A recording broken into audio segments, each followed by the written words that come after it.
Sensei एक प्रश्न आता है कि आपने समझाया कि ब्रह्मचर्य कितना ज़रूरी है मनुष्य जीवन में। तो अगर कोई ब्रह्मचर्य पालन नहीं कर रहा है तो उसके जीवन में क्या-क्या समस्याएँ आती है बाद में जाके?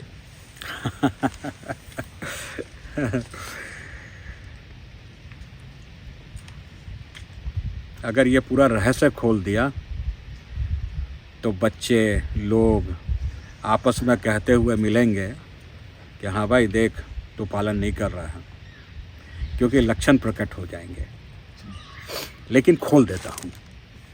सबसे पहला, चिड़चिड़ापन। कोई एक हॉर्न मारेगा, आप उतर के 2 थप्पड़ लगाएंगे उसे, आप इतने चिड़चिड़े हो जाएंगे। क्रोध, आपको बात बात पे गुस्सा आएगा। अहंकार 7वें आसमान पर होगा, आप समझेंगे बस खुदा के बाद मैं ही हूँ। उसके बाद आप सबको समझेंगे कि सारे मूर्ख हैं, विद्वान तो मैं अकेला हूँ। आपको लगेगा ये आदमी बकवास कर रहा है, ज्ञान तो हमारे पास है। फिर आप एक जगह टिक ही नहीं पाएंगे। अगर शक्ति शरीर में कुछ बची है तो, अगर वो भी ख़त्म, फिर तो आप वो 10 साल में जैसे डीजल गाड़ियाँ एनजीटी स्क्रैप में भेजने के लिए, तब तो आप वो स्क्रैप बन चुके होंगे। एक घटना से समझाता हूँ। आपका शरीर ऐसा लगेगा कि कोई मुर्गा, उसे पिछले 1 साल से भोजन के लिए कुछ ना मिला हो। बॉम्बे में मैं लिफ्ट में था, कोई व्यक्ति जब लिफ्ट दबाया, उस फ्लोर पे चढ़ा, उसका वज़न होगा मुश्किल से 40 किलो। पहन रखे थे ढीले बनियान और शॉर्ट्स, और बाल थे लंबे। उसने मुझे देखा और अपने बालों को ऐसे झटका दिया, तो मैं अपनी हंसी रोक नहीं पाया। मैं उससे पूछ दिया, माल कहाँ है? मैं उससे पूछ दिया, मैं अपनी हंसी रोक नहीं पाया। आपका शरीर नष्ट हो चुका होगा। गले सिंगल चेसिस में जो हिप है वो फ्लैट स्क्रीन बन चुके होंगे। एक स्वाभाविक संरचना में आप समाप्त हो चुके होंगे। दूर से ही पता चल जाएगा कि ये दिन में 5 बार अपने वीर्य का नाश करता है या क्या करता है, और उसका दोष नहीं है। सबसे बड़ा चीज़, वो अभागा है, बेचारा है, उसको कोई बताने वाला ही नहीं है। फिर जब विवाह होगा और जिस समय जिस चीज़ की ज़रूरत है उसी समय वो आउट होंगे।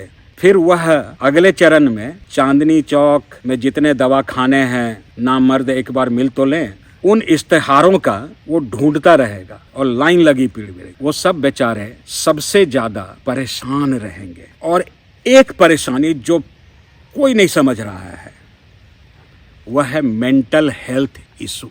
आप बस मानसिक रोगी डिक्लेयर होने के दहलीज पे, बॉर्डर लाइन पे खड़े हैं। आपको क्या होगा?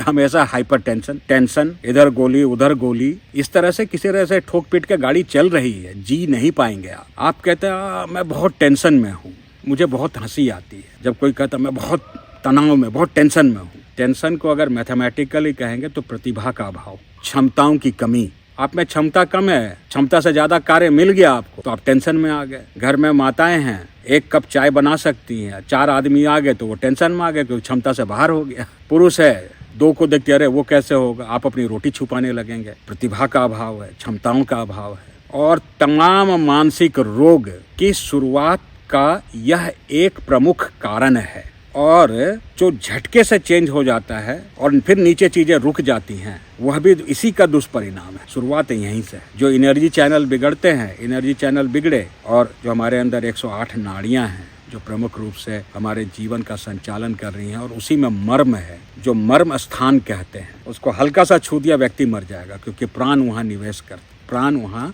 रहता है, उसमें प्रवाहित हो, और उसमें स्थान है। वो मैं नहीं बताऊंगा, वो मैं जानता हूँ, मैं अपने कराटे के क्लासों में भी नहीं बताता हूँ, क्योंकि उसका दुरुपयोग होने का खतरा है। जब तक आप पूरी तरह से परिपक्व ना हो जाएं, उस पर चर्चा अनुचित है। तो मेंटल प्रॉब्लम जो है, जिसके आप शिकार हो जाते हैं और अब समाधान कहीं और ढूंढते हैं, और इसी हालत में आप डॉक्टर के पास पहुँचते हैं। जो आधुनिक चिकित्सा विज्ञान गलत थोड़ी है, आधुनिक चिकित्सालय वो गलत हो गए। विज्ञान, चिकित्सा विज्ञान गलत नहीं, वो तो लगा हुआ है डायग्नोसिस के प्रोसेस में, कोशिश कर रहा है निरंतर। मतलब गाड़ी तो कंपनी अच्छी है, बस ड्राइवर ही खराब निकला जिसने इसको उठा के फेंक दिया, इतनी सी बात है। तो अब समझने का यह प्रयास करना होगा कि जो मेंटल हेल्थ इशू है उसकी नींव आपने वहीं रखी, और इसका प्रमाण देता हूँ। जब ब्रह्मचर्य नहीं सधा तो ये गया, और यहीं से मानसिक समस्याएं शुरू, और यह सब आपको असफल बनाने के लिए पर्याप्त है। डिप्रेशन यहीं से शुरू, रक्त संचार की कमी यहीं से शुरू। इसीलिए उर्दू में एक शब्द है, वो कहते हैं नसीब, नसीब अपना अपना। नसों में ईब होना को नसीब कहते हैं। ईब मतलब रस, और नसों में रस प्रवाहित हो रही है, अर्थात ब्रह्मचर्य सधा हुआ है तो नसीब है। और इसका जो सबसे बड़ा दुष्प्रभाव पड़ रहा है वो अगली पीढ़ी पे पड़ रहा है। जो पिछली पीढ़ी है अब वो पछता रहे कि हाँ ये तो गलत हो गया, लेकिन वो इतना शर्मिंदा है और उसके पास कोई व्यवस्था नहीं है, कोई उचित ज्ञान नहीं है, कोई प्रक्रिया नहीं है, तो वह अपनी अगली पीढ़ी को समझा नहीं पा रहा है। अब जब तक आपको वह प्रक्रिया ना मिले तब क्या करें? सवाल तो यह उठता है। आप लोग सफल होना चाहते हैं, आप चाहते हैं कि आप सीधा चांद पर चले जाएं, और पहला कदम पे आपका ध्यान है ही नहीं कि पहला कदम कैसे उठाऊं। अगर मुझे यहाँ से जाना है तो मुझे पता है कि वहाँ जाना है, लेकिन कैसे जाऊंगा इस पे हमने विचार ही नहीं किया, और अगर हमने विचार कर लिया कैसे जाऊंगा तो कदम दर कदम वहाँ पहुँच जाऊंगा। तो सेंसेई, आपने बताया कि अगर व्यक्ति ब्रह्मचर्य का पालन ना करे तो क्या क्या समस्याएं आ जाती हैं, पर सेंसेई ये भी जानना चाहते हैं कि अगर ब्रह्मचर्य का पालन हो, मनुष्य कहाँ पहुँच सकता है, उसकी क्या क्षमताएं तैयार कर सकता है? शुरुआत से इसे किसकी शुरुआत करूं या अंत से इसकी शुरुआत करूं? शुरुआत से चलते हैं। अच्छा, आप कुछ भी कर पाएंगे, कुछ भी। आप संकल्प सिद्ध हो जाएंगे। जो संकल्प करेंगे वो सिद्ध होगा, वो होगा, होकर रहेगा। और इसका आखिरी परिणाम जो है, हर जगह सिर्फ आप ही आप होंगे। हर कण में आपकी उपस्थिति दर्ज होगी और आप ही वहाँ स्वयं को अनुभव कर पाएंगे। आप विराट हो चुके होंगे। इसी चीज को कबीर जी कहते हैं, जित देखो तित लाल, और लाली देखन मैं गई, मैं भी हो गई लाल। जो समस्याएं हैं, हमेशा इस बात को लकीर बांध लें कि समस्याओं की पुनरावृत्ति नहीं होती है। समस्याएं हमेशा नई आती है, चुनौतियां हमेशा नए स्वरूप लिए खड़ी होती हैं, और आपको समाधान का उपाय नहीं पता क्योंकि पहले तो आपने उसका अध्ययन किया नहीं, और उसका समाधान करना है। इसकी कुंजी सिर्फ ब्रह्मचर्य में है। पिछले को पढ़ करके आप इंजीनियर बन गए, पिछले को पढ़ के आप डॉक्टर बन गए, और उसी आधार पर आप चिकित्सा कर रहे हैं, और समस्या नहीं है, व्यक्ति मर गया, आप असफल हो गए, क्योंकि आपका अध्ययन पिछला है। वह क्या है जो नई चीज से आपको मिला देता है? ब्रह्मचर्य। अच्छा, थोड़ा और इसे समझें। यह जो फोन है, यह जो कैमरे हैं, किसने बनाया? आप कहेंगे साइंटिस्ट ने। साइंटिस्ट कौन है? ब्रह्मचारी। 24 घंटे लैब में है, उसके पास भोग का विषय ही नहीं है। ब्रह्मचर्य वह कुंजी है जो आपको जिस कार्य में लगा देगी, उस कार्य में आपको पारंगत कर देगी। आप उसके एक्सपर्ट हो जाएंगे, आप इतने लीन हो जाएंगे। और यह वह शक्ति है जो आपको जीवन के विभिन्न आयामों में नई चुनौतियों का समाधान दे देगी। और जीवन तो बहुआयामी है। रिश्ते क्यों टूट रहे हैं, समाज क्यों बिखर रहा है? क्योंकि ब्रह्मचर्य नहीं सधा। अगर ब्रह्मचर्य सधता तो आपके पास में वह क्षमता विकसित हो जाती। इसको थोड़ा समझें। जो हमारी स्मृति की शक्ति है, किसी चीज़ को याद रखने की शक्ति है।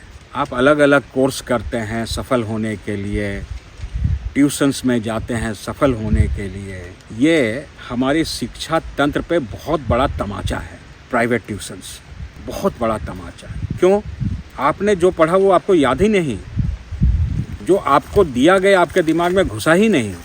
मैं जिस कॉलेज में था वहाँ लगभग 100 स्टूडेंट आईआईटी करते थे, जब आईआईटी की संख्या कम थी वहाँ से, और कोई बगैर ट्यूशन का।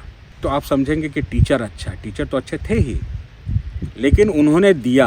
आपका बर्तन सही है, रिटेंशन कैपेसिटी है, या आप पॉलीथीन लेके खड़ा होगा जिसमें 50 छेद है जो निकल जाएगा?